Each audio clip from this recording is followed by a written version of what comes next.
ஏற்கனவே அதிமுக என்டிஏ முதல் அணி என்று கூறும்போது இதுதான் வெற்றி அணி, இதில் மாற்று கருத்து இருக்க முடியாது. ஏற்கனவே நாங்கள் வெற்றி அணியாகவே உலா வந்து கொண்டிருக்கிறோம். வெற்றி பெறுவது உறுதி, அதில் மாற்று கருத்து இருக்க முடியாது.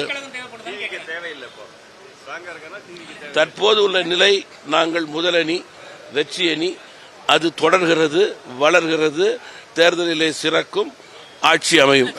தேர்தல் அறிவிப்பே இன்னும் வரல. எல்லாத்துக்கும் ஒரு காலக்கெடு இருக்கு.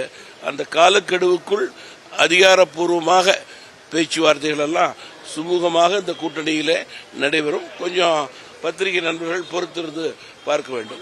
அதிமுக தேசிய ஜனநாயக கூட்டணி வெற்றி பெறுகிறது, அதில் எங்களுக்கு மாற்று கருத்து கிடையாது. பிரதமருடைய வருகை அதை உறுதிப்படுத்துகிறது. ஏற்கனவே நாங்கள் முதலணியாக இருக்கிறோம். இது தொடரும், வளரும், சிறக்கும்.